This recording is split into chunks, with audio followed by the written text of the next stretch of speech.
This guy close shave. Trackwrestling.com, national championships in the book here in 2017. One of the great stories, Johnson and Wales taking a trophy back here with Coach Morris, going back 20 years ago. If I would have told you 20 years ago, hey, you're going to be Coach of the Year, you're going to build this program, you're going to be full-time, what would you have told me then?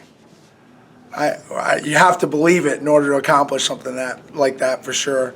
But it's all about the kids. Great kids make great coaches, and just so proud of this group. It's one of those times where you come together, you come out here. People don't understand how hard it is to become an All-American, and they made it look easy this weekend. And the fact that we went 5 for 5, it really was special. And every year you come out here, there's always someone who falls a little short, has a little hiccup.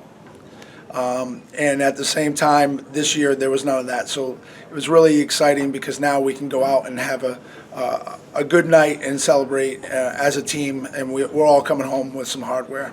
It's your second year full-time. You were a high school assistant principal, I believe you told me Correct. earlier. Describe that decision and how gratifying it is to make the right call on a night like tonight. It really took our program to another level, gave us a chance to do some special things in our program that we never were able to do. Have practices in the morning, have some individual workouts, just free us up to do more recruiting, and it's paid off. It definitely has. To get to this point, what were a couple of things along the way last several years that were most critical where you had to turn the corner? I think, without a doubt, the culture got changed by one of our senior leaders, Stephen Jarrell. He just has such a positive, optimistic outlook on life and in general, but also in just competing. And Coach Allen and I at times can be pessimistic and always looking at the glass half empty instead of half full. And he changed that culture and made us all believe that, hey, we can win a national championship, and we're just going to keep building off of it. And he's planning on sticking around and being part of our program for years to come, and good things are going to happen with the Wildcats. How do you describe the fabric, the personality of this group?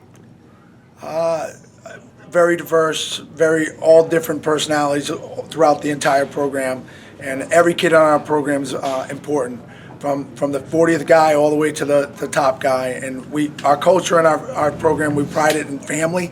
And I think if you ask any of the kids, we rule by love. We don't rule by fear, and we love our kids. It all starts at the top. You and I just met you earlier today. You're a great story. You talk about family before. You've battled some adversity, and just speak about that a little bit. Yeah, I mean, it's been a tough year, without a doubt. But, it's through the love of the team that really changed my outlook on it, too. I lost my mom this summer. That was rough. And probably the last time I was most upset is probably in the finals there, having our two finalists lose. That was pretty rough. Who are some of the biggest influences that you've had in your life? Definitely my high school coach, Dick McGarian. Our college coaches, Tim Klaus and Rusty Carlston. Huge influences in my life. I grew up without a father. My mother was a single parent, so Dick McGarian was definitely that person to me. And you were talking about how important it is to celebrate this sport. I believe you said on Saturdays, day like today, by dressing well, act as if, look the part. Yep. I think it's a great message. Tell us about that. Well, Coach McGarian used to always pride, and he said, hey,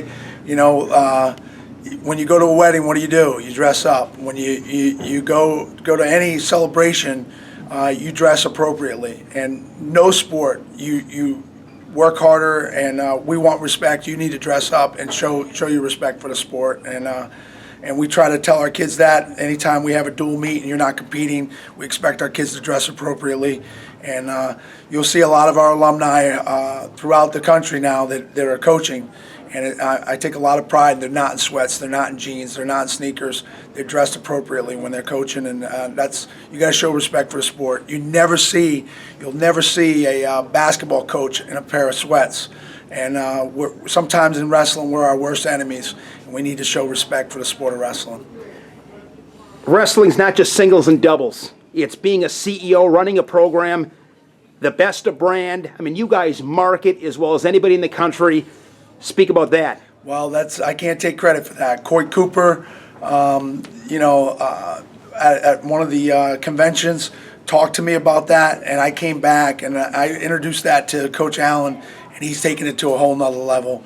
And can't tell you, it's huge as far as not only, and it makes things special. One of our missions is about creating exceptional experience for kids, and that social media stuff that he does for our kids makes them feel special and creates a positive experience for them. And Coach Allen, Assistant Coach of the Year, you're Head Coach of the Year, your team's taking a trophy. Life is pretty well for you. Oh, it's good. You know, it definitely hurt in the finals, but it's a special day in Wildcat Nation, JWU Nation.